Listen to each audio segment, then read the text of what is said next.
Sir नमस्कार। नमस्कार जी। Sir क्या नाम है आपका? जी, मेरा नाम संदीप मोतीलाल पाटिल। संदीप जी कहाँ से आए हैं आप? जलगांव महाराष्ट्र से। सर संत रामपाल जी महाराज जी की शरण में आने से पहले आप क्या भक्ति साधना करते थे? जी, ब्रह्मा विष्णु महेश की पूजा, नवरात्रि की पूजा, जो परंपरागत चलती आई है वो सब पूजाएं कर लेते थे जी। क्या पहले आपने कभी किसी संत से नामोपदेश ले रखा था? जी, हमने बाबा जय गुरुदेव से 1999 में से पूरा मतलब परिवार ने नाम ले रखा था। हम उन्हीं की पूजा करते थे। क्या भक्ति साधना बताई उन्होंने आपको? जी, 5 नामों वाला उनका सुमिरन विधि थी, 8 माला, जो 8 माला सुमिरन विधि थी वो करते थे।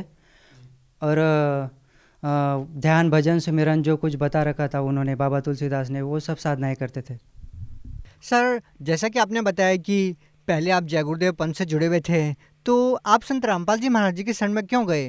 जी, जय गुरुदेव पंथ में जब हमने नाम दीक्षा ली तो वहाँ पर जय गुरुदेव पंथ में जो 5 नाम की हम साधनाएं करते थे, उनका सुमिरन ध्यान भजन जो करते थे, 8 माला की सुमिरन विधि करते थे, वो बताया करते थे अब कि आपको प्रकाश दिखेगा, यहाँ पर दोनों आँखों के बीच में यहाँ पर ध्यान लगाना है, ऐसा करके। लेकिन कभी प्रकाश दिखा ही नहीं।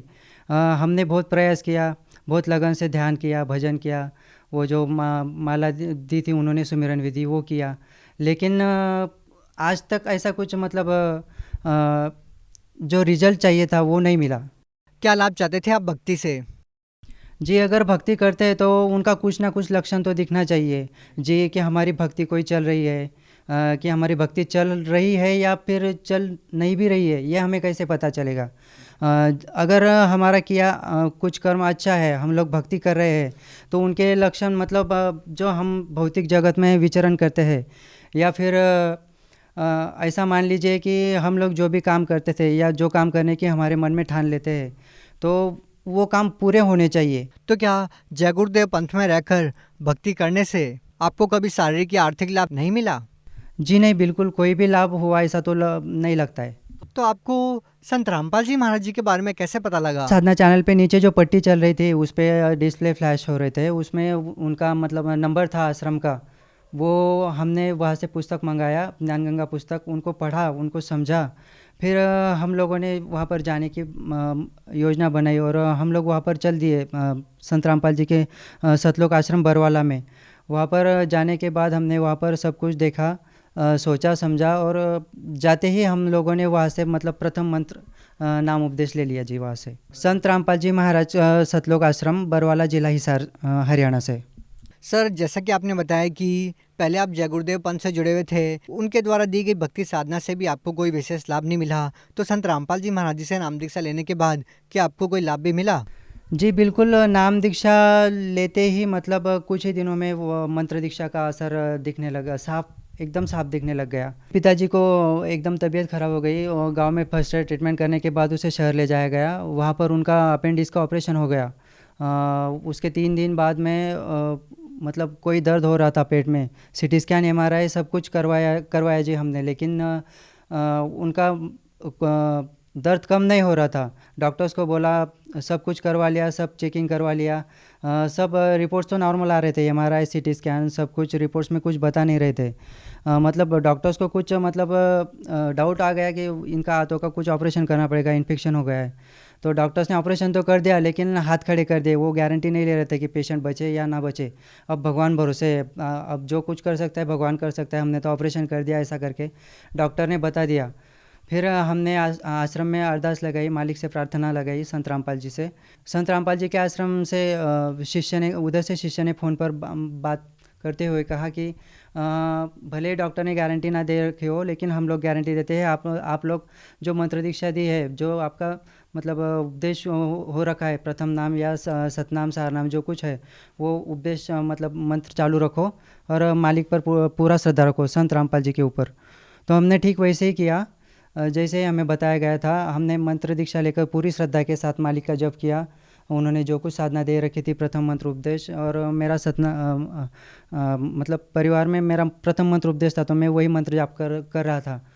तो मतलब जब हम आईसीयू में उनको मिलने के लिए गए विजिटिंग टाइम पर, तो पापा जी बोले थे कि तबीयत में कुछ सुधार आ रहा है करके। और जब हम लोग उनको मिलने गए वहाँ पर आईसीयू में, वहाँ पर एक पेशेंट था, उसको वहाँ पर 6 पेशेंट थे करीब, उनमें पापा जी भी थे। तो कोविड-19 की जब कोविड-19 के वहाँ पर वो कोविड-19 का वक्त चल रहा था, तो कोविड-19 में वहाँ पर इन्फेक्शन हो गया पिताजी को आईसीयू में रहते ही, दूसरे पेशेंट की वजह से।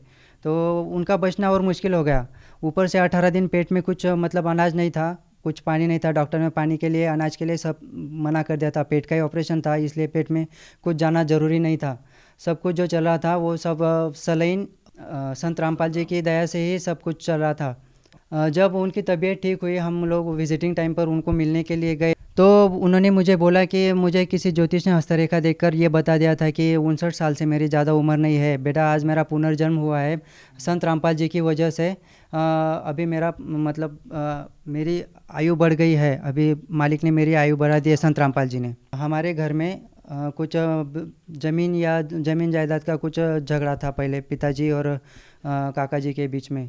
तो वो झगड़ा नाम दीक्षा लेते ही कुछ ही दिनों में, साल 1.5 साल में ही ख़त्म हो गया। और पिताजी और चाचा जी मतलब एक दूसरे से 24 साल से बात नहीं कर रहे थे। नाम दीक्षा लेते ही वो ख़त्म हो गया। हमें पहचानने वाले गांव में जितने भी लोग थे, तो उनको ये लगता था कि भारत पाकिस्तान में समझौता हो सकता है, लेकिन ये दोनों भाइयों में कभी समझौता नहीं हो सकता ज़िंदगी में। मालिक की कृपा से, जगत गुरु तत्वदर्शी संत रामपाल जी की कृपा से और मंत्र दीक्षा लेने के कारण कुछ ही दिनों में ये झगड़ा भी ख़त्म हो गया जी। हमारा जो जगह का झगड़ा चल रहा था, हमारे नाम पे जो ज़मीन थी उस पर काका जी का कब्जा था, वो सब मतलब झगड़ा ख़त्म होने के कारण सब कुछ ख़त्म हो गया। जहाँ हम लोग झोपड़ी बनाने की नहीं सोच रहे थे, हमारी औकात नहीं थी कि हम लोग झोपड़ी बना सके, मालिक जगत गुरु तत्वदर्शी संत रामपाल जी की कृपा से हमने वहाँ पर 1800 स्क्वायर फुट में अभी बड़ा वहाँ पर मकान बन गया है, जहाँ पर हम लोग अभी रह रहे हैं। और एक लाभ यह हुआ कि मेरे सर में बहुत दर्द होता था, करीब 10-12 साल से वो दर्द होता। जब मुझे पूरा याद है कि मैं 7वीं 8वीं कक्षा में था, जब से मेरे सर में बहुत दर्द होता था, यहाँ से मतलब माइग्रेन तरफ से ऐसा आधा सर मेरा दुखता था।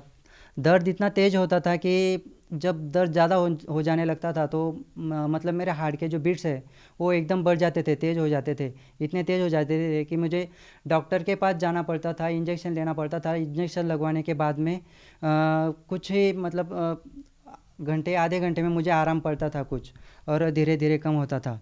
लेकिन जैसे ही मैंने सदगुरु तत्वदर्शी रामपाल जी महाराज से दीक्षा ली और श्रद्धापूर्वक मंत्र जाप किए, जब से धीरे धीरे कम होते होते होते होते दर्द पूरी तरह गायब हो चुका है। अब मेरा सर सपने में भी दर्द नहीं करता। सर, आप भगत समाज को क्या संदेश देना चाहते हैं? जी, भगत समाज को संदेश तो नहीं देना चाहूँगा, मैं रिक्वेस्ट करता हूँ, अपील करता हूँ सभी लोगों से कि जगत गुरु तत्वदर्शी संत रामपाल जी महाराज जी नेशनल इंटरनेशनल चैनल्स पे उनका सत्संग चलता है, कई सारे चैनल्स पर उनका सत्संग आता है, यूट्यूब पर उनका बहुत सारा मटेरियल है, MP3 सत्संग है। संत रामपाल जी महाराज जी से अपना नाम दीक्षा लो और अपना कल्याण कराओ। जी, बहुत बहुत धन्यवाद। धन्यवाद।